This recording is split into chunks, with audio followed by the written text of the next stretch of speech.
إنا خلقنا الإنسان من نطفة أمشاج نبتليه فجعلناه سميعا بصيرا ألم نجعل الأرض مهادا والجبال أوتادا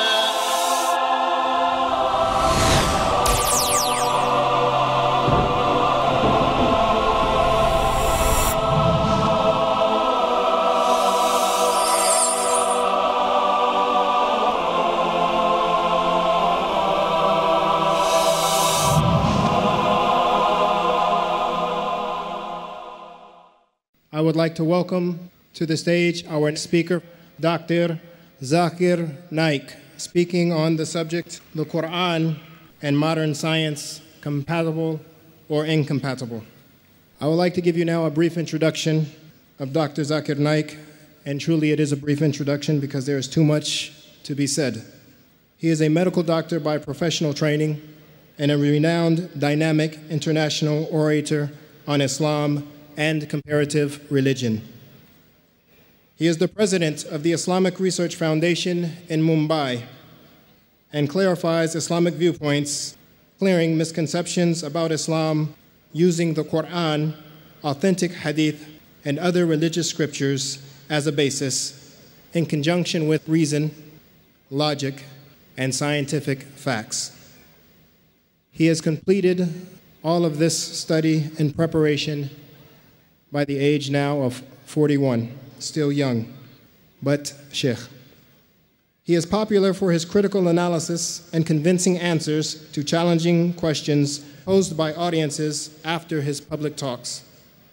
In the last 10 years, Dr. Zakir Naik has delivered more than 1,000 public talks in the United States of America, Canada, the United Kingdom, Saudi Arabia, the United Arab Emirates, Kuwait, Qatar, Bahrain, Oman, Australia, New Zealand, South Africa, Botswana, Malaysia, Singapore, Hong Kong, Thailand, Guyana, and South America, and many other countries, in addition to numerous public talks here in India. He has successfully participated in several symposia and dialogues with prominent personalities of other faiths.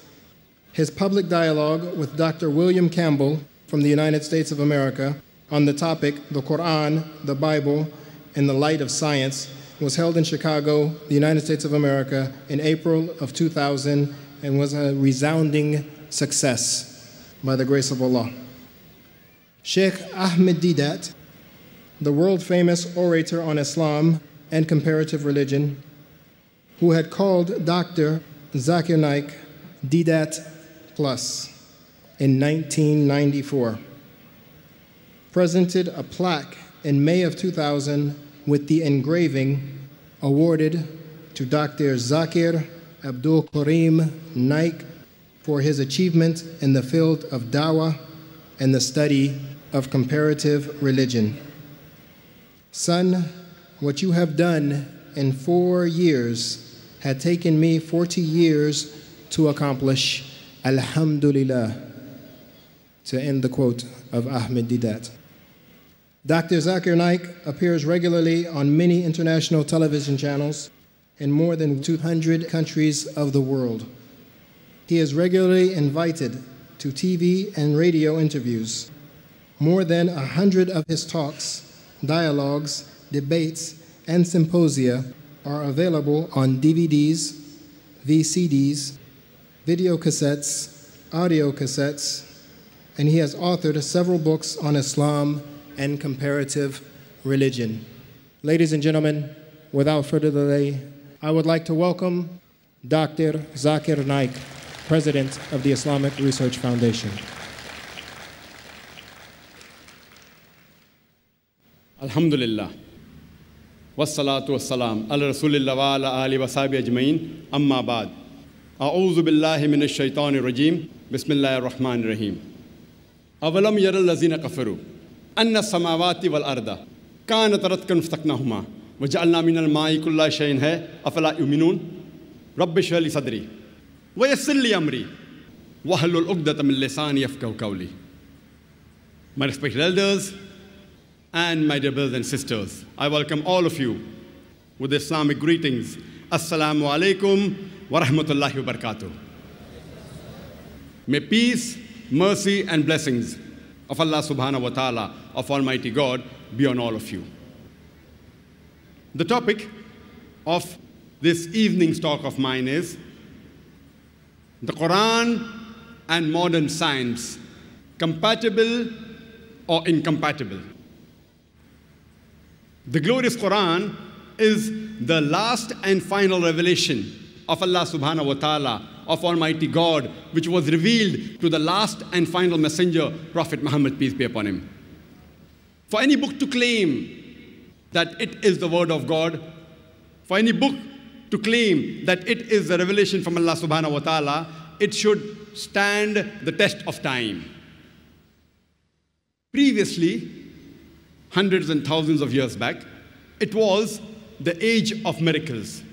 And alhamdulillah, the glorious Quran is the miracle of miracles. Later on, more than 1,000 years back, it was the age of literature and poetry when the Quran was revealed. And alhamdulillah, Muslims and non-Muslim scholars alike, they claim the glorious Quran to be the best Arabic literature available on the face of the earth.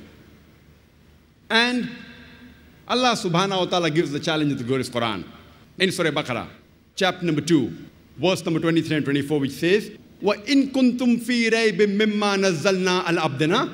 And if you are in doubt as what we have revealed to our servant, Prophet Muhammad, peace be upon him, from time to time, فَأْتُوا بِسُورَةٍ مِّن مِّثْلِهِ. Then produce a surah somewhat similar to it. وَادْعُوا شُهَدَاءَكُم مِّن دُونِ اللَّهِ إِن كُنتُمْ صَادِقِينَ.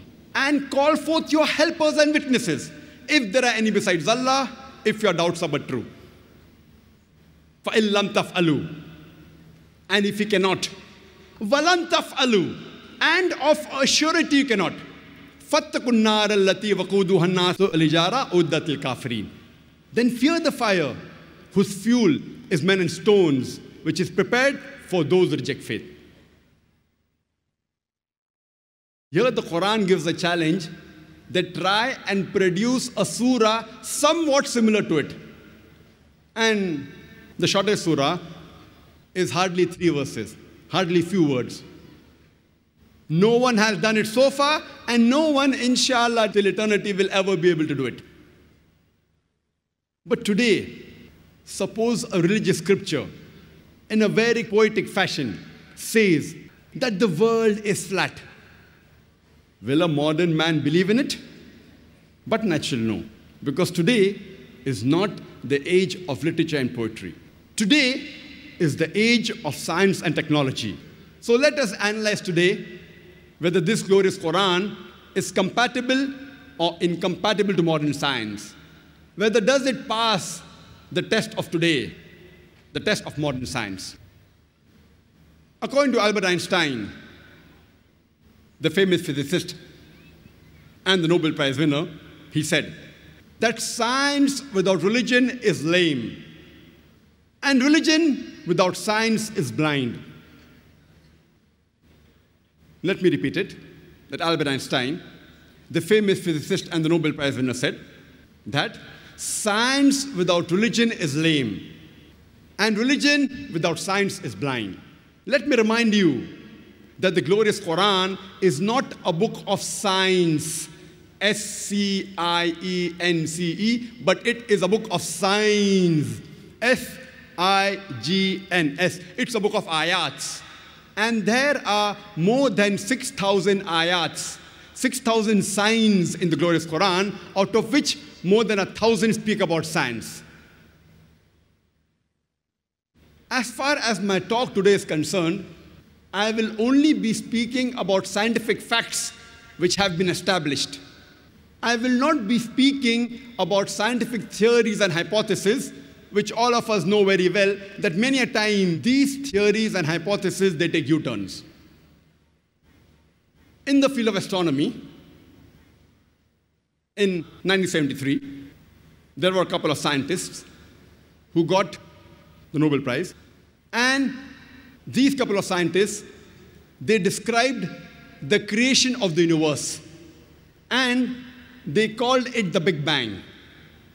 And they said that initially, our universe, it was a primary nebula.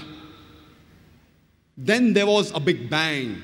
There was a secondary separation, which gave rise to galaxies, the stars, the planets, the sun, the moon, and the earth on which we live. This they called as the Big Bang.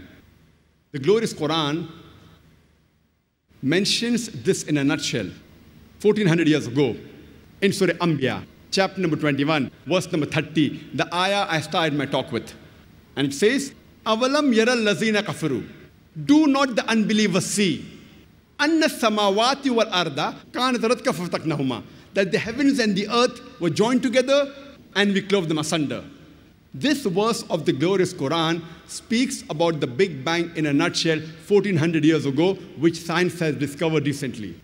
Hardly 30 years back, 35 years back. The glorious Quran says in Surah Fussilat, chapter number 41, verse number 11, moreover, he comprehended in his design the sky when it was smoke, and said to it, and the earth, come ye together willingly or unwillingly, and they said, we come in willing obedience. Allah subhanahu wa ta'ala says that he said to the sky when it was smoke, come ye together along with the earth willingly or unwillingly, and they said, we come together in willing obedience. Today the scientists, they tell us that initially the celestial matter of the universe, it was in the form of gas. And the Arabic word used in this verse of Surah Fussilat chapter 41, verse number 11 is dukhan. Dukhan does not merely mean gas, it specifically means smoke. And today scientists say that smoke is a more closer and more scientific as compared to gas, because that time it was hot. Imagine, the Quran mentions 1400 years ago, which we discovered recently, that the initial celestial matter of the universe, it was in the form of smoke. Previously, the human beings, we thought that the earth on which we live, it is flat. It was in 1577, Sir Francis Drake, when he sailed around the earth, he proved that the earth was spherical. Quran mentions in Surah Luqman, chapter number 31, verse number 29, it is Allah subhanahu wa ta'ala who merges the night into day and merges the day into night. Alam tara anna Allaha yuliju layla fil nahari wa yuliju nahara fil layli. It is Allah subhanahu wa ta'ala who merges the night into the day and merges the day into the night. Merging is a gradual and slow process. The night slowly and gradually merges into the day, and the day slowly and gradually merges into the night. If the earth was flat, there would have been a sudden change. It would have been a gradual process of night merging into the day and day merging into the night. Allah gives a similar message in Surah Az-Zumar, chapter number 39, verse number 5. It is Allah subhanahu wa ta'ala who overlaps the night unto the day and overlaps the day unto the night. The Arabic word used here is kawara, which means to overlap or coil. So the Quran says it is Allah subhanahu wa ta'ala who overlaps or coils the night unto the day and overlaps or coils the day unto the night. Coiling, the word kawara is used, how you coil a turban unto your head. So this overlapping and coiling of the night unto the day and the day unto the night is only possible if the shape of the earth was spherical. If it was flat, it was not possible. And Allah further says in Surah Naziyat, chapter number 79, verse number 30, we have made the earth as an expanse, and we have made the earth X-shaped. Wal arda ba'da zalika dahaha. Wal arda ba'da zalika dahaha means, and then we made the earth X-shaped. One of the meanings of dahaha is an expanse, and the other meaning of the Arabic word dahaha, it is derived from the Arabic word duya, which means an egg. And we know today that the earth on which we live is not completely round like a ball. It is geospherical in shape. It is flattened from the pole and it is bulging from the center. And the Arabic word duya doesn't mean a normal egg. It specifically means the egg of an ostrich. And if we analyze the shape of the egg of an ostrich, it too is geospherical in shape. Imagine, the glorious Qur'an mentions 1400 years ago that the shape of the earth is geospherical. It does not say spherical only, it specifically mentions like the egg of an ostrich.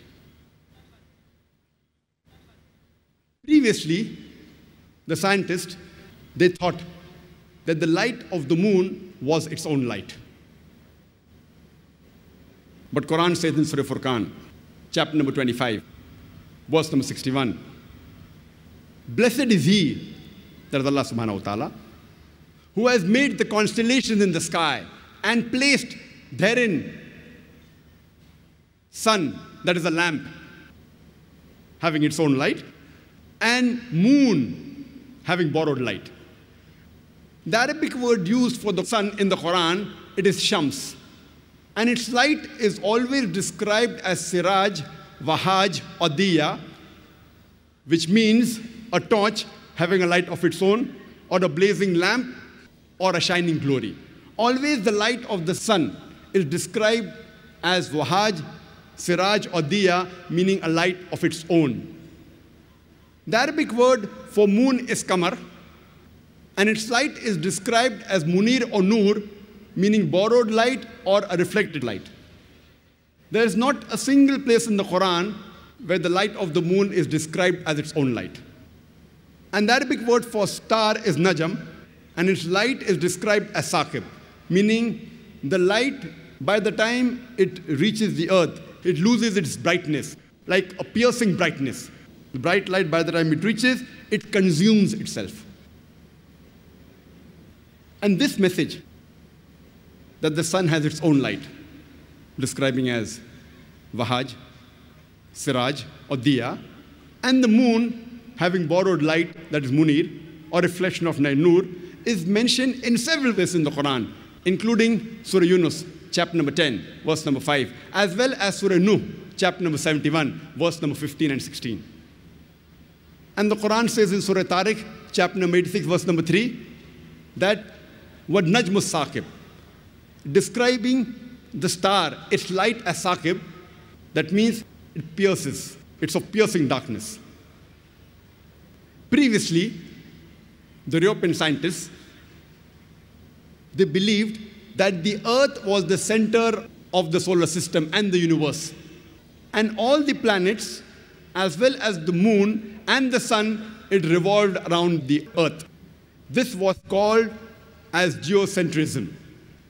And this was believed since the time of Ptolemy in the 2nd century BC till as late as 16th century, until Nicholas Copernicus in 1512, he propounded the heliocentric theory of the planetary motion, and he said, it is the sun which is the center of the solar system, and all the planets, as well as the earth, it revolves around the sun.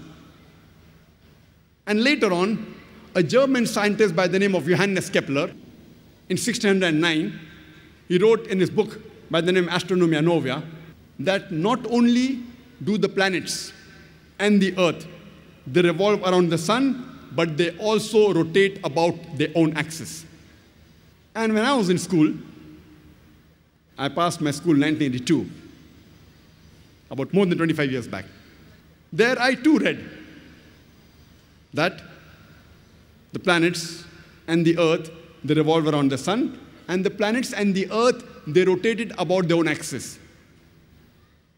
And the whole solar system, also in the galaxy, it revolved, including the sun, but the sun did not rotate about its own axis. In this context, the sun was stationary. But when I read the verse of the Quran in Surah Anbiya, chapter number 21, verse number 33, which says, Huwa allazi khalaqal layla wan nahar. It is Allah who has created the night and the day. Wa shamsa wal qamar. the sun and the moon. Kullun fi falaki yasbahun, each one traveling in orbit with its own motion. So the Quran says the sun and the moon, besides revolving, they also rotate about their own axis. The Arabic word used here is yasbahun, derived from the Arabic word sabaha, which describes the motion of a moving body. If I use this Arabic word yasbaha for a person who's moving on the floor, it will not mean that he's rolling, it will mean he's either walking or running. If I use the same word for a person in the water, it will not mean he's floating, it will mean he's swimming. Similarly, when Allah subhanahu wa ta'ala uses the same word for a celestial body, it does not mean that it is flying in the air, it means it is moving along with its own rotation. It is rotating about its own axis. So Quran says the sun and the moon, besides revolving, it also rotates about its own axis. And today, science has discovered that even the sun rotates. Since we can't see the sun directly, you get blinded if you see directly. If you have an equipment and have the image of the sun on a tabletop, we find that there are spots in the sun. And it takes about 25 days for the spots to complete one rotation, indicating that the sun takes approximately 25 days to complete one rotation. Imagine when I was in school, I was taught the sun was stationary, it didn't rotate about its own axis. And the Quran mentioned 14 years ago that it rotates. And now, alhamdulillah, most of the schools have incorporated that the sun also rotates. Further, we read in the Quran, it's mentioned in the Quran in Surah Yasin, chapter number 36, verse number 40. It is not permitted for the sun to overtake the moon, nor the night to outstrip the day. The moon and the sun. Kullun fi falaki yasbahun, each one traveling in orbit with its own motion. Now the scientists say that the orbit of the sun and the moon is different. So there's no question of the sun overtaking the moon. That's what the Quran says. And today the scientists, they tell us that the sun is moving in a direction in the universe to a particular fixed direction, which is called as the solar apex. In the constellation of Hercules, also known as Alpha Lyra, at a speed of 12 miles per second. And today the scientists, they tell us that the sunlight we have is due to a chemical reaction which is taking place since billions of years. And one day, this chemical reaction will cease. And so will the light of the sun cease to exist. And so will the life on this earth cease to exist. But the scientists say it will take another few billion years. Quran gives a similar message. In Surah Yasin, chapter number 36, verse number 38, وَالشَّمْسُ تَجْرِي لِمُسْتَقَرٍ لَهَا, that the sun is running its course for a period determined, to a place determined. The Arabic word used here is mustaqar, which has two meanings. Either it means for a period determined, or it means to a place determined. And today science says that the sun is moving to a particular spot known as solar apex, and it will exist for a particular time period. So both the meanings of mustaqar, to a place determined and for a period determined, according to science, is perfect.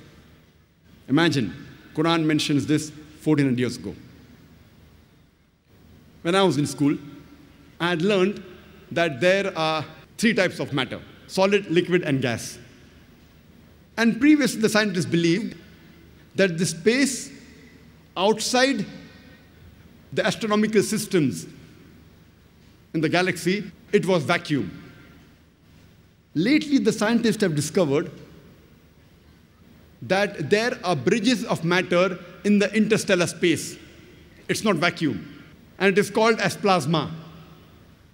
And they say this matter is in a form of gaseous matter, which has equal number of positive ions as well as electrons.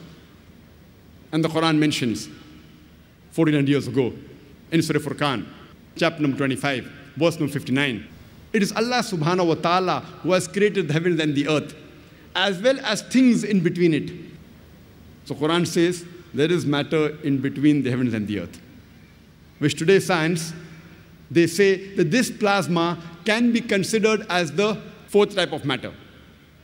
Today's science also tells us that the atmosphere of the Earth, it acts like a filter and prevents the harmful radiations from outer space to come onto the surface of the Earth. It prevents the X-rays and the ultraviolet rays to reach the surface of the Earth, which is very important for the sustenance of life.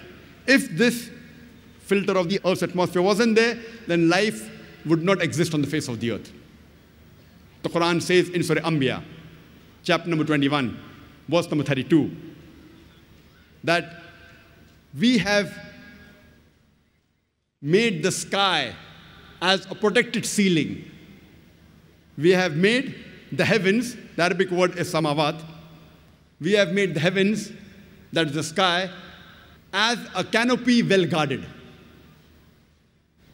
Today, science has come to know that this protected ceiling, without this, life would have ceased to exist on the face of the Earth. It was in 1925, a very famous scientist by the name of Edwin Hubble, and a famous astronomer, he said that the galaxies are receding. That means the universe is expanding. The Quran mentioned 14 years ago in Surah Dhariyat, chapter number 51, verse number 47, that we have created the vastness of space. The Arabic word musyun means vastness or the expanding universe. The Quran mentions 14 years ago that the universe is expanding, which we have come to know recently, 80 years back, 90 years back. And according to Stephen Hawking, who's a very famous scientist, he writes in his book, The Brief History of Time, he says that the discovery of the expanding universe is the greatest discovery of this century, which is mentioned in the Quran 14 centuries before. There may be skeptics or some non-Muslims who will say it is nothing great that the Quran speaks about astronomy, since the Arabs were very well advanced in the field of astronomy. I do agree with them that the Arabs were advanced in the field of astronomy. But I would like to remind them, it was centuries after the Quran was revealed that the Arabs advanced in the field of astronomy. So it is from the Quran that the Arabs learned about astronomy and not the vice versa. And there were many things about astronomy mentioned in the Quran which the Arabs didn't speak about and which we have come to know recently. In the field of physics, several centuries ago, there was a theory which was called as atomism. This was advanced by the Greeks, especially Democrats, who lived 2,300 years before. And according to this theory of atomism, atom is the smallest part of matter. And this was also known to the Arabs. And the Arabic word for atom, in Arabic, it's called as zarra. And the Arabs also agreed the smallest part of matter, nothing can be smaller than that. And if you read the Quran too speaks about the atom. Now, after science advanced in the field of physics, we agree that atom is the smallest particle of matter having the characteristics of the element, but an atom too can be divided. So does it mean that the Quran is outdated? Quran says in Surah Sabah, chapter number 34, verse number 3, as well as in Surah Yunus, chapter number 10, verse number 61, that when they say, that is unbelievers, that the final hour will never come, tell them it will surely come by the Lord, in whose knowledge is the unseen, and in whose record is the smallest detail of an atom. And there is nothing smaller or greater than an atom which is not there without being mentioned in his record. Clearly, that's propitious. So the Quran says that Allah has the knowledge of the unseen. The minutest detail of the atom is mentioned. And even things greater and smaller than the atom is very clearly mentioned in his record. So the Quran mentions 1400 years ago that there are things smaller than the atom, which science has discovered recently. In the field of hydrology, we learn about the water cycle in the school. The water cycle, what we learn in the school, was first described in 1580 by Sir Bernard Palissy. And we learned in school that the water evaporates from the ocean. It forms into clouds. The clouds move, they rise, they condense, and the water falls and flows back into the ocean, and the water cycle is completed. Previously, in 7th century BC, Thales of Miletus, he said it was the spray of the ocean which was picked up by the winds which fell into the interior as rain. People did not know how did the rain fall. So in 7th century, Thales of Miletus, he said it was the spray of the ocean which was picked up by the winds and fell into the interior as rain. People did not know from where did the underground water come. And people believed, even at the time of Plato, that when the water fell, this water flowed by a secret passage into the ocean called as Tartarus. People did not know from where did the underground water come. So they thought it was the pressure of the winds on the water which forced the water into the interior. And even till as late as 17th century, people and great thinkers like Descartes believed in this theory. Even in 19th century, people believed in the Aristotle's theory that the water evaporated from the earth and cooled in mountain caverns which fed the springs. Today we know that the underground water is due to the seepage of the rainwater. And Allah says in the Quran, in Surah Zumar, chapter number 39, verse number 21, seest not thou that it is Allah subhanahu wa ta'ala who sends on water from the sky and causes it to soak in the grounds, causes springs in the ground, and then causes sown field of various colors to grow. Quran mentions in Surah Rum, chapter number 30, verse number 24. It is Allah who sends down water from the sky and then gives life to the earth after it is dead. The Quran says in Surah Mu'minun, chapter number 23, verse number 18, it is we who send down water from the sky, and we can store it, and we can even drain it easily. The Quran says in Surah Hijr, chapter number 15, verse number 22, that we cause fecundating winds. The Arabic word used is lawaki, which is the plural of lakaha, coming from laki, which means to fecundate, which means to impregnate. We cause fecundating winds. We cause winds to impregnate, and then the water falls from the sky. And today we know that science tells us that the pollen is picked up by the winds and it impregnates the clouds. And the second type is the clouds, they join together. Then there's lightning and water falls from the sky. A similar message of hydrology and water cycle is mentioned in Surah Nur, chapter number 24, verse number 43. It is Allah who makes the clouds to move gently and then causes them to join, then makes them into a heap, and then water emerges from the sky. Quran says in Surah Rum, chapter number 30, verse number 48, that it is Allah subhanahu wa ta'ala who makes the clouds to rise, then makes it into fragments, and then water falls from the sky. The Quran speaks about the water cycle in great detail. The Quran says in Surah Tariq, chapter number 86, verse number 11, Madrasa-e-Azam, which means by the capacity of the heavens to return. Besides the sky or the heavens acting like a protected ceiling, besides reflecting all the unwanted dangerous rays back into the space, it also returns back the water evaporation.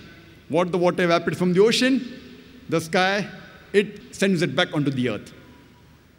And the Quran says in Surah Nur, chapter number 24, verse number 43, that we cause water to fall from the sky, from mountains of clouds.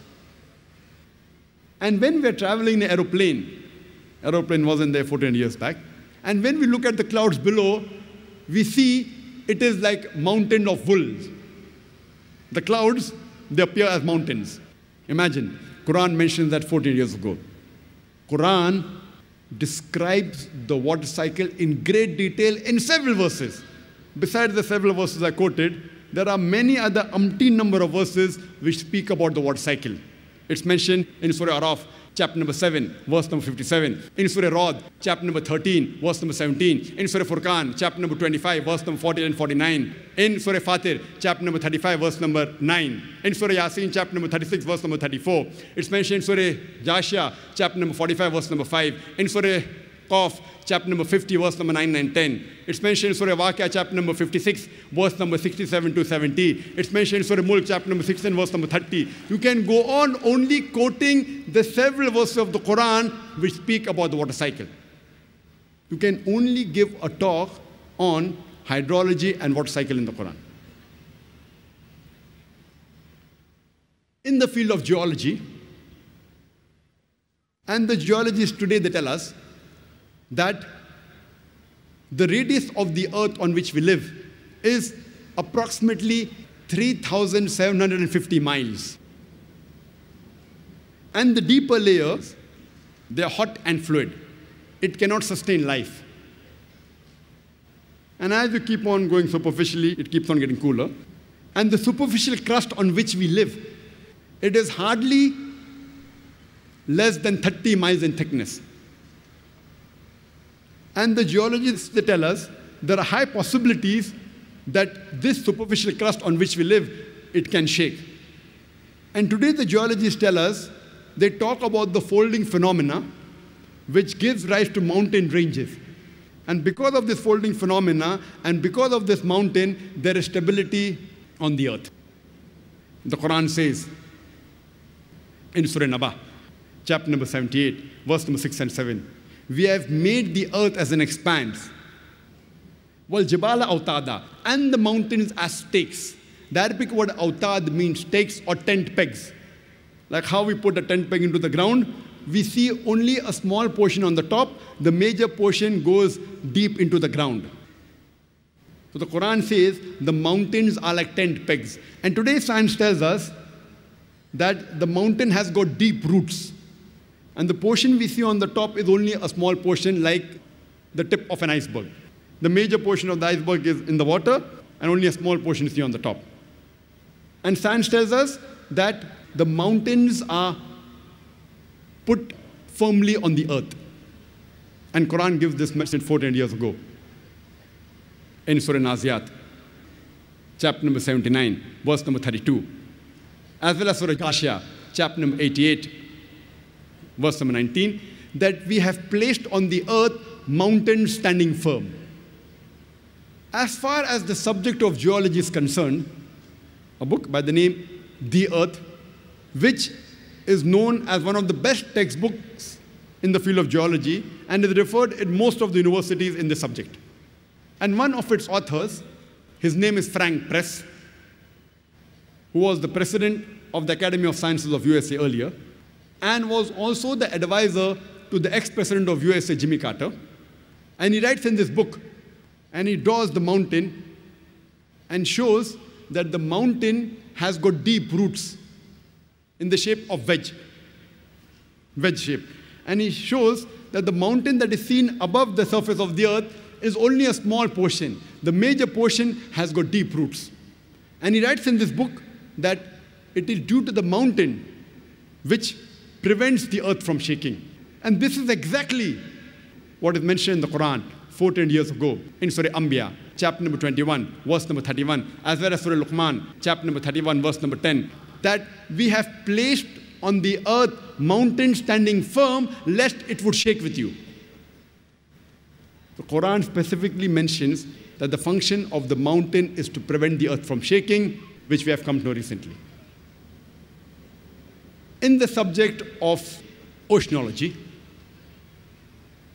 there's a verse in the Quran.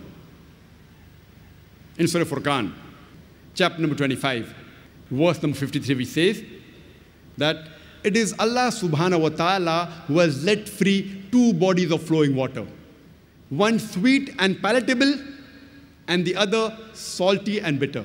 Though they meet, they do not mix. There is a barrier which is forbidden to be trespassed. The same message is repeated in Surah Rahman, chapter number 55, verse number 19. Maraj al-Bahrain yaltaqiyan. That we have let free two bodies of flowing water. Though they meet, they do not mix. There is a barrier, there is a barzakh, which is forbidden to be trespassed. When the commentators of the Qur'an, when they try to understand this verse, all of us know very well, and we knew it earlier also, that there are two types of water, sweet and salty. But they could not understand the verse of the Qur'an, which says that there are two types of water, sweet and salty. Though they meet, they do not mix. There is a barrier which is forbidden to be trespassed. There is a barzakh. The mufassireens, the commentators could not understand what did it mean. Today, after science have advanced, we have come to know that whenever one type of water flows into the other type of water, sweet water flows into the salty water, it loses its constituents and gets homogenized into the water it flows. This transitional homogenizing area, according to the Quran, is called as the barzakh. It is an unseen barrier. And this has been testified and verified when this verse of the Quran was shown to Professor Hay, who is a very famous marine scientist and a professor in oceanology in the University of Colorado in USA. And he said that what the Quran mentions 1400 years ago has been testified by science recently. And this phenomena can be seen even with the naked eye at the Cape Point, the southernmost tip of Cape Town in South Africa, where one type of water flows into the other type. We even see that the colors of both these waters differ. Another good example is in Egypt, when River Nile flows into the Mediterranean Sea. And the best example is the Gulf Stream. It flows for thousands of miles. It starts from the Gulf of Mexico and goes to the east side of North America, travels upwards, then goes eastwards and travels to the west coast of Europe. It flows for thousands of miles, but yet the two waters are distinct. And if you're traveling in a ship towards the extreme of the Gulf Stream and take a bucket of water from the left side and a bucket of water from the right side, you will find that one is sweet and the other is salty. Even the temperature between the two, they differ. Imagine, Quran speaks about this phenomena 1400 years ago. In the subject of biology, the Quran says in Surah Anbiya, chapter number 21, verse number 30, وَجَعَلْنَا مِنَ الْمَاءِ كُلَّ شَيْءٍ هَيْ أَفَلَا يُؤْمِنُونَ. We have made from water every living thing. Will you not then believe? Imagine in the deserts of Arabia, the Quran says, we have made from water every living thing. Who could have believed in it? Today, after science advance, we have come to know that every living creature has got cells, and the basic substance of cell is cytoplasm, which contains about 80% water. And today, science tells us that every living creature contains about 50 to 90% water. Quran mentioned in Surah Nur, chapter number 24, verse number 45. We have created every living animal from water. The Quran says in Surah Furqan, chapter number 25, verse number 54, we have created every human being from water. In the field of botany, previously we did not know that even the plants have got sexes, male and female. We have come to know about this recently. Recently means 100 years back, 200 years back, 300 years back. The Quran says in Surah Taha, chapter number 20, verse number 53, it is Allah subhanahu wa ta'ala who sends down water from the sky. And with it brings various pairs of plants, each separate from the other. The Arabic word used, each separate from the other, meaning male and female. The Arabic word used in the verse of the Quran is azwaj, meaning spouses, sexes, male or female. So Quran says that every kind of plant has been made into sexes, male and female. And today science tells us that all the plants, they have got male and female sexes. Even the unisexual plant, they have distinct characteristic of male and female. The Quran says in Surah Ra'd, chapter number 13, verse number 3, we have created every kind of fruit in pairs, 2 and 2. Even the fruits are created in male and female. And today we know that the superior plants, the end stage is the fruit. Before that stage is the flower, which has got stamens and ovules, male and female. And pollen comes and fertilizes, and then we have the fruit, having distinct characteristic of male and female. Even the parthenocarpic fruits, even they, like banana, figs, certain types of pineapple, oranges, they have distinct characteristic. These are unfertilized fruits, flowers from unfertilized, the fruits obtained. Even they have distinct characteristics of male and female. The Quran says further in Surah Yasin, chapter number 36, verse number 36. It is Allah subhanahu wa ta'ala who has created every animal in pairs and human being in pairs and even things which you know and don't know. Allah says He has created everything in pairs. So besides human beings, animals, plants, even things which we don't know. Today we know that things like electricity also have got positive and negative, the electrons and protons. And many things which we don't know. So Allah says He has created everything in pairs. Things we know as well as things we don't know. In the field of zoology, the Quran says in Surah Anam, chapter number 6, verse number 38. We have made every animal that lives on this earth and every creature which has wings and flies in the air to live in community like the human beings. Today we have come to know that the animals and birds, like the human beings, they too live in communities. The Quran says in Surah Nahl, chapter number 16, verse number 68 and 69. It is Allah subhanahu wa ta'ala who has taught the bee to build its cells in hills, on trees and human habitations, and to eat of what the earth produces, and to find the spacious path of thy Lord with great skill. It was recently, just a few decades earlier, that a scientist by the name of von Frisch, he got the Nobel Prize for describing the behavior and the movement of the bee. And what does the Quran mean by saying it has taught the bee to build its cells in hills, trees, human habitations, eat of what the earth produces, and find the spacious path of thy Lord with great skill?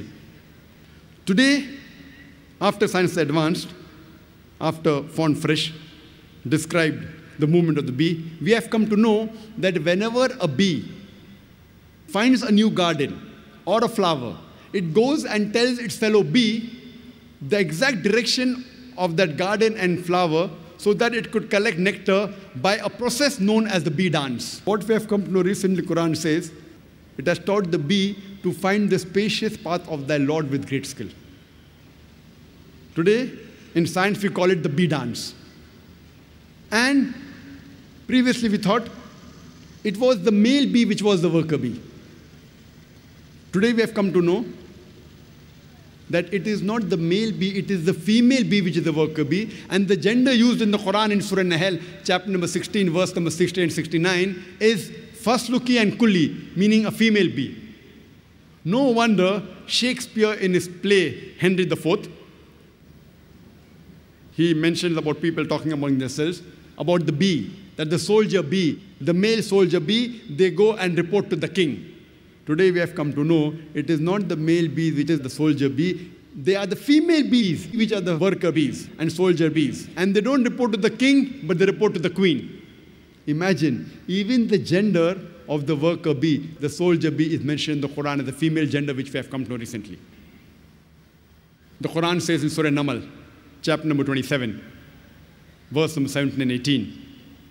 Before Solomon marched his host of men, jinns, and birds. And when they approached a lowly valley of ants, one of the ants said, "O ye ants, get into the habitations, lest Solomon and his host will trample you beneath the feet." People would think, what kind of a fairy tale book is the Quran? The ants speaking among themselves? We have fairy tale books. So what type of a fairy tale book is the Quran? The ants talking and speaking among themselves? After science is advanced, we have come to know the animal or insect which has the closest resemblance to the human being is the ant. The ants bury the dead the same way as human beings do.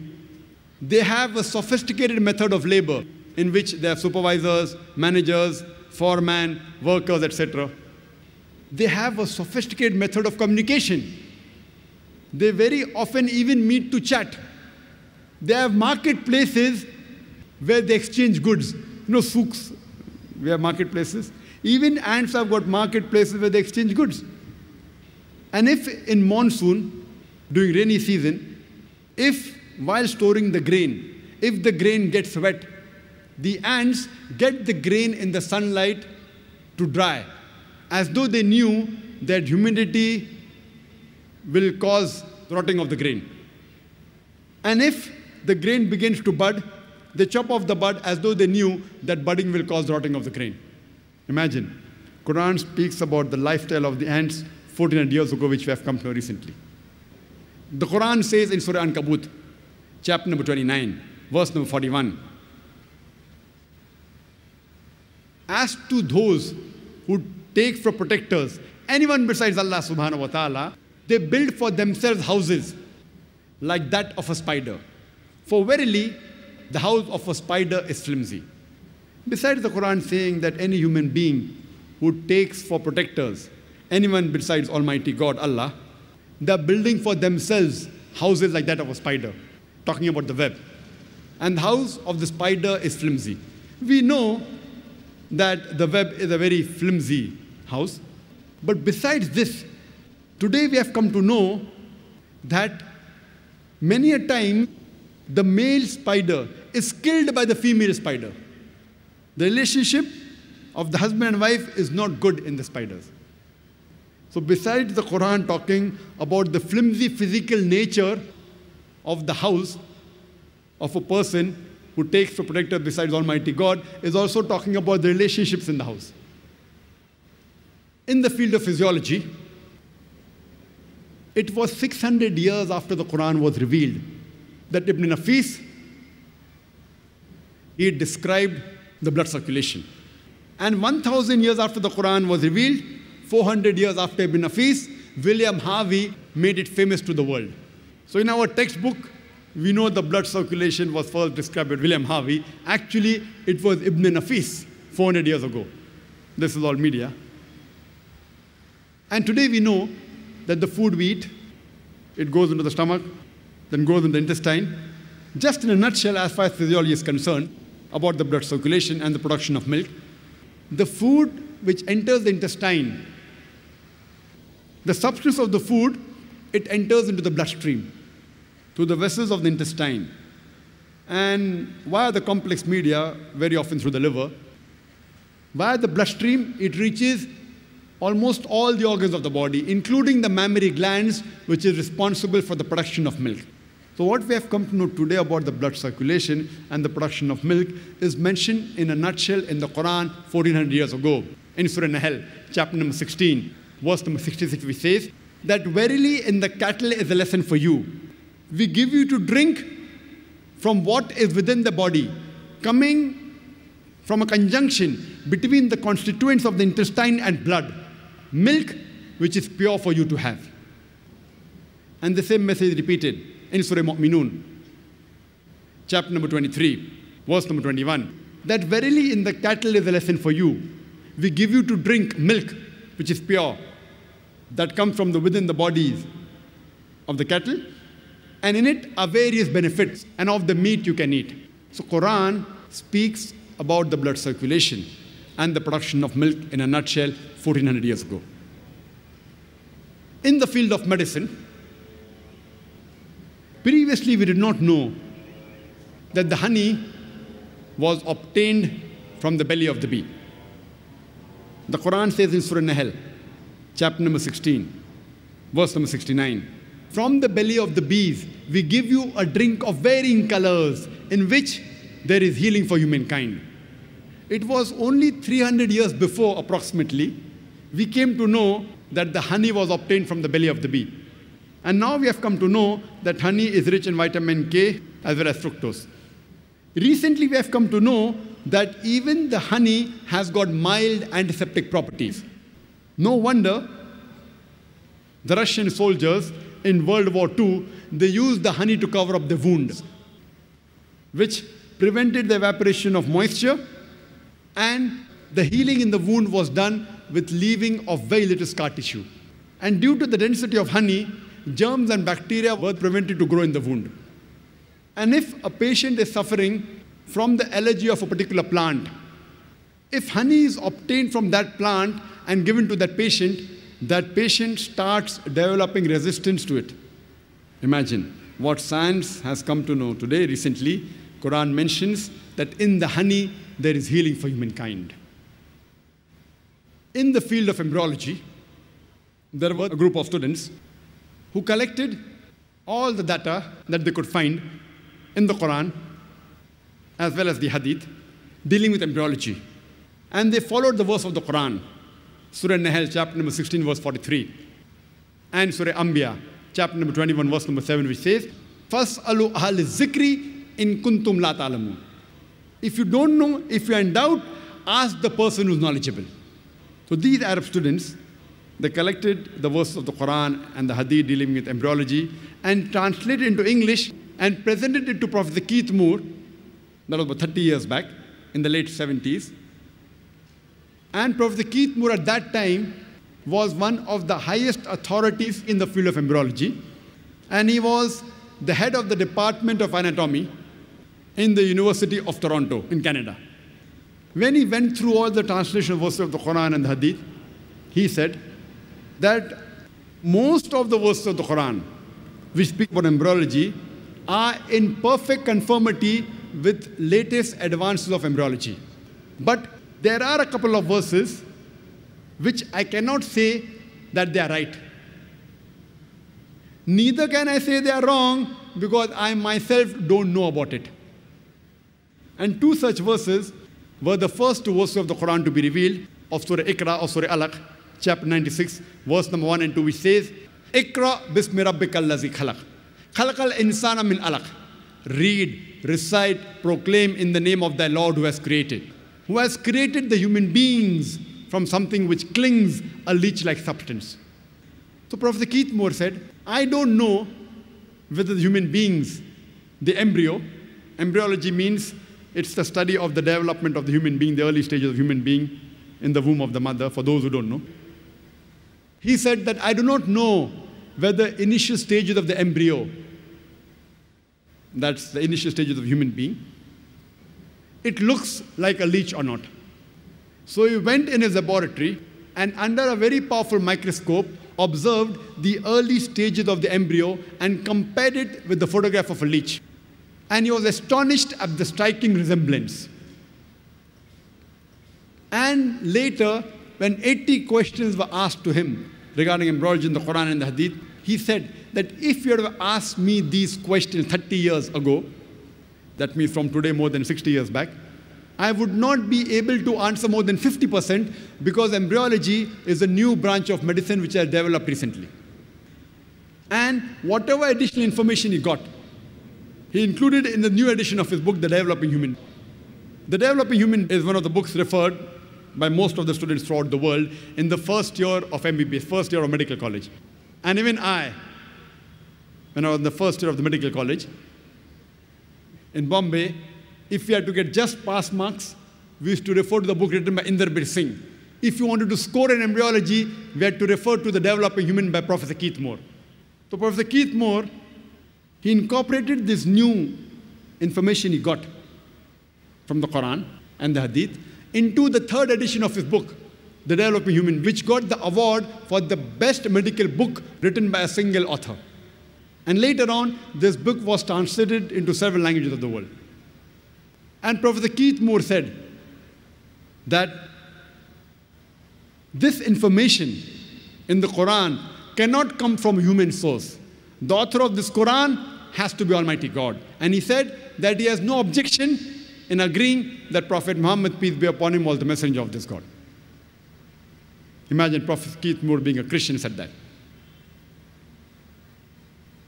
Quran says in Surah Tariq, chapter number 86, verse number 5 to 7, that does not man know from what is created? He is created from a drop coming forth from a space between the backbone and the ribs. What does the Quran mean by saying the human beings have been created from a drop coming from a space between the backbone and the ribs? Today, after science is advanced, we have come to know that the genital organs in the human beings in the embryonic age, when the child is in the womb of the mother, it developed from a space close to the kidney. That is the space between the spinal column and the 11th and 12th rib. In the male, the genital organ, the male gonads are the testes. In the females, the female gonads, they are the ovaries. And later on, in the embryonic age, these genital organs, the gonads, they descend. In the female, the ovary descends till the true pelvis. And in the male, via the inguinal canal, it descends to the scrotum. But even after descending in the adult life, yet these genital organs, they receive the nerve supply from the same space between the backbone and the 11th and 12th rib. And the blood supply from the aorta, which is present in the same space between the backbone and the 11th and 12th rib. And the venous return and the lymphatic drainage goes to the same space, the space between the backbone and the 11th and 12th rib. The Quran mentions in no less than 11 different places that the human beings have been created from a nutfah. It's also mentioned in Surah Hajj, chapter 22, verse number 5, and Surah Mu'minun, chapter number 23, verse number 13, that the human beings have been created from nutfah, which means a minute quantity of liquid. What does the Quran mean that we have created the human beings from a minute quantity of liquid? The Quran also says in Surah Sajda, chapter number 32, verse number 8, that we have created the human being from a quintessence. And we have created the human beings from solala. The Arabic word solala, besides meaning quintessence, it also means the best part of the whole. So besides the Quran saying we have created the human beings from minute quantity of liquid, it also says we have created the human being from the best part of the whole.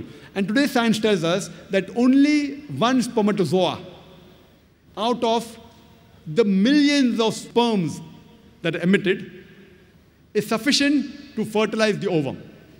Only one out of several millions. So this one out of several millions, the Quran refers as nutfa, minute quantity, and solala, the best part of the whole. One out of several millions. The Quran further says in Surah Insan, chapter 76, verse number 2, we have created the human being from nutfat and amshaj, from a minute quantity of mingled fluids. Today's science says that both the male fluid and the female fluid, both are responsible for the birth of the baby. So minute quantity of mingled fluids. And besides the male and the female fluids, even the surrounding fluid takes part. Prostatic fluids, etc.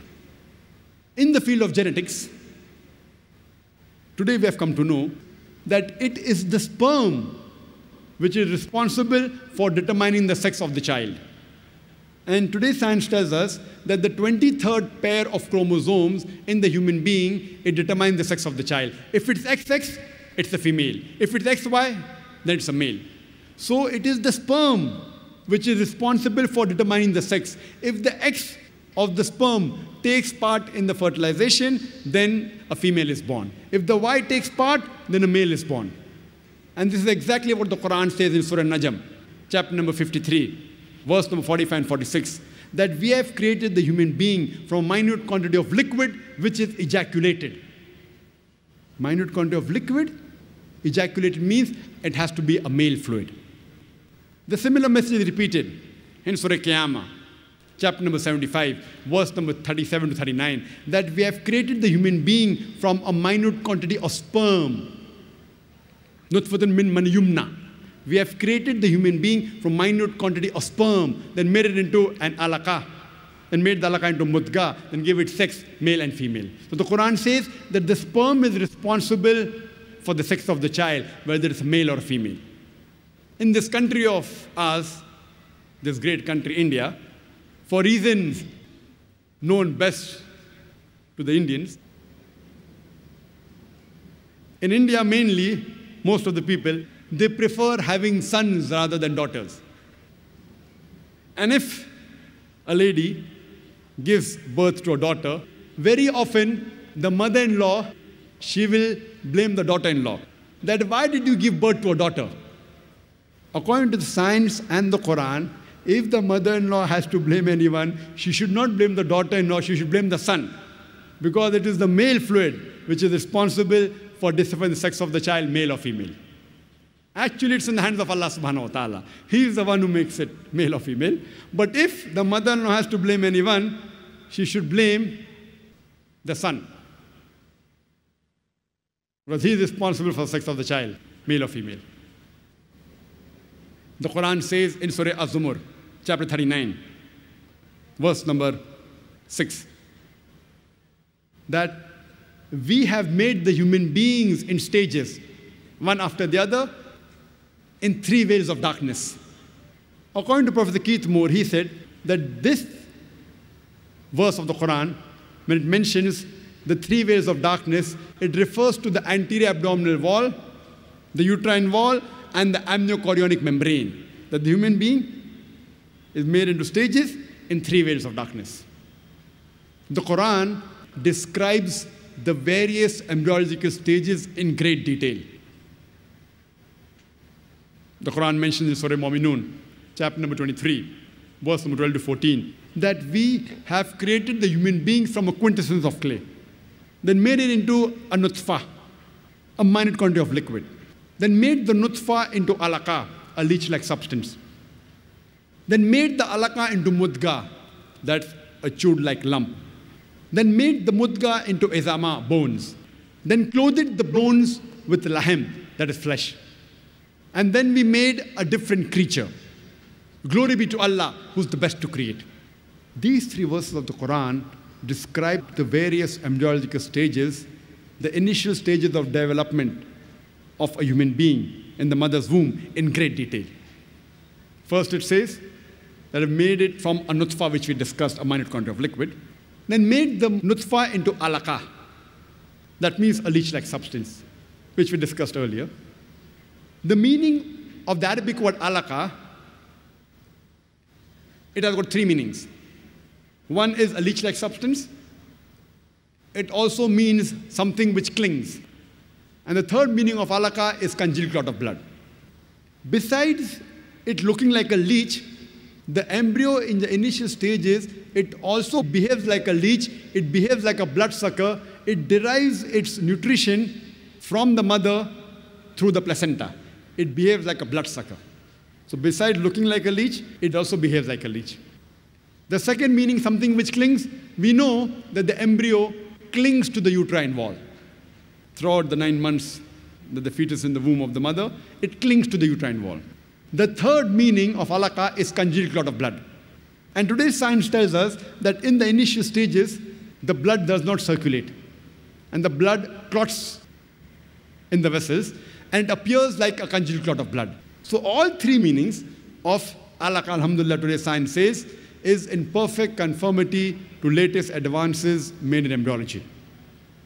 It further says, we placed it in a qarar makin, a place of security. And we know today that the fetus is protected posteriorly by the spinal column, the backbone, as well as the posterior muscles. And anteriorly, it is protected by the anterior abdominal wall, by the amniochorionic membrane, as well as the amniotic fluid, which protects the child. So the science today testifies that the child is well protected in the womb of the mother. It further says, we made the alaqa into a mudga. A mudga means a chewed-like lump. So Professor Keith Moore took a plasticine and made it look into a leech-like substance, initial stage of embryo, and then placed it between his teeth. He bit it to make it appear like a mudga, a chewed-like lump. And when he saw it, the teeth marks, it resembled the somites from where the nerves develop. And the Quran continues, we made the mudga into izama, bones, then clothed the bones with lahm, that is flesh. Then we made it altogether a different creature. So what does the Quran mean that we made it into altogether different creature? Till this stage of mudga, izama, lahm, chewed-like lump, bones, flesh, till this stage, today science tells us the initial stages of development of a human being is similar to the development of a fish, rabbit, and many other animals. Only after this stage does the human development differ in looks, where we have a head, then we have limbs. Then the Quran says, we made it into a different creature. Glory be to Allah, who's the best to create. Imagine, the Quran describes the various embryological stages in great detail. And Professor Keith Moore, he said that this description given in the Quran, based on shapes, alaka, leech-like substance, mudga, chewed-like lump, izama, bones, laham, flesh, is far superior to the divisions made in modern embryology, where we say stage 1, stage 2, stage 3, stage 4. It's difficult to identify. The description given in the Quran is far more superior and much more easy. And previously, the scientists, they thought it was in the 16th and 17th century when scientists like Swammerdam, they thought that the sperm contained the miniature human being. The head of the sperm contained the miniature human being, and then it grew in the womb of the mother. Later on, when they came to know that the size of the ovum is bigger than the sperm, de Grasse, he said that the human being is present in the ovum and not the sperm. Later on in 18th century, Maupertus, he propounded the biparental theory that both the ovum and the sperm is responsible for the creation of the human being. They fertilize, they form the zygote, which the Quran has described in great detail.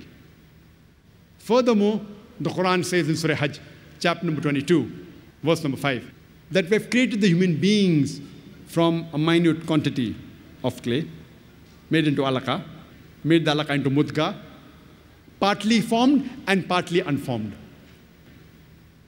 This verse of the Quran was taken to Dr. Marshall Johnson, who is the head of the Department of Anatomy in Daniel Institute in Sir Thomas Jefferson University in USA, in Philadelphia. Now we have come to know in science that if at this stage we cut the embryo and we analyze the organs, we find some of the organs are formed, some are not formed. So Professor Marshall Johnson said, if we describe this stage of the embryo as a complete creation, it will be wrong, because some organs are not formed. If we label it as an incomplete creation, that's also wrong, because some of the organs are formed. So there's no better description than the description mentioned in the Quran, partly formed and partly unformed. In Arabic, it can also be treated as differentiated and undifferentiated. And Professor Marshall Johnson said that at this stage, some cells are differentiated, some are undifferentiated. Further, it's mentioned in the Quran, in Surah Sajda, chapter number 32, verse number 9, that we have given the human beings the faculty of hearing and sight. It's mentioned in Surah Insan, chapter number 76, verse number 2. We have given to the human being the gift of hearing, sight, and feeling. So the Quran first speaks about hearing, then it speaks about sight. And today's science tells us the first sense to develop in a human being is the sense of hearing. By the 22nd day, the ear starts to formulate, and by the 5th month of pregnancy, it is completed. And later on, the eye splits open, that's in the 7th month of pregnancy. So the Quran is perfect in conformity with science. First comes the sense of hearing, then comes the sense of sight. There was an experiment done where a baby whose mother was a typist, a newborn baby was taken, and the mother of that baby was a typist, and that baby born to a typist was placed along with other 9 babies who were born to normal mothers who were not typists. And the typewriter was sounded. All the babies were scared except the baby of the typist. Because the baby of the typist was used to hearing the typewriter in the womb of the mother. So the baby was used to it, so he wasn't scared. You know, there are many hadiths which say that the pregnant woman should read the Qur'an. Today science has confirmed that when the mother is pregnant, when the lady is pregnant, what she sees, what she hears, what she listens has an impact on the child. I'd just like to mention 2 more things before in my talk. The Qur'an mentions in Surah Qiyamah, chapter number 75, verse number 3 and 4, where the unbelievers say that after we have died, after human beings have died and have been buried and their bones have got disintegrated, how will Allah subhanahu wa ta'ala, Almighty God, be able to reassemble our bones on the day of judgment? So Allah gives a reply that tell them, Allah can not only reconstruct the bones, He can even reconstruct in perfect order the very tips of your fingers. What does the Quran mean by saying Almighty God on the day of resurrection? He can not only reconstruct your bones, He can even reconstruct in perfect order the very tips of your fingers. It was in 1880 that Sir Francis Gould, he discovered the fingerprinting method. And he said that no 2 fingerprints, even in 1,000,000 human beings, can be identical. And today, people use the fingerprinting method, especially the police, the FBI, the CIA, the CID, to identify the criminal, the robber. And this fingerprinting method, which we came to know in 1880, Almighty God describes in the Quran 1400 years ago. He can not only reconstruct your bones, He can reconstruct in perfect order the very tips of your fingers. I would like to end my talk by giving the last example of Professor Zakir. Professor Zakir is head of the Department of Anatomy in the University of Shanghai in Thailand. And he spent a great deal of time in doing research of pain receptors. We doctors, previously we thought that only the brain was responsible for the feeling of pain. Recently, we have come to know that besides the brain, there are certain receptors in the skin which are called as pain receptors, which are responsible for the feeling of pain. Without the pain receptors, the human being cannot feel pain. That's the reason whenever a patient of burn injury comes to a doctor, he takes a pin and pricks it in the area of burn. If the patient feels pain, the doctor is happy. It's a superficial burn. The pain receptors, they're intact. If the patient does not feel pain, then the doctor is sad. The pain receptors have been destroyed. It's a deep burn. The Quran mentions in Surah Nisa, chapter number 4, verse number 56, as to those who reject our signs, we shall cast them into the hellfire. And as often as their skins are roasted, we shall give them fresh skins so that they shall feel the pain. What does the Quran mean by saying that as to those who reject our signs, we shall cast them into the hellfire? And as often as their skins are roasted, we shall give them fresh skin so that they shall feel the pain. Indicating that there is something in the skin which is responsible for the feeling of the pain. And today, the scientists and medical doctors have discovered that there are pain receptors in the skin which are responsible for the feeling of pain. When this translation of the verse was given to Prophet Zakir, he said, "It is impossible. How could a book written 1400 years ago mention about pain receptors?" He could not believe in it. Later on, after verifying the translation and speaking with other scientists, he was so impressed with the Quran that in the 8th medical conference held in Riyadh, in the conference itself he said, "La ilaha illallah, Muhammad Rasulullah." There is no God but Allah, and Prophet Muhammad, peace be upon him, is the messenger of Allah. Wa akhiru dawana alhamdulillahi rabbil alameen.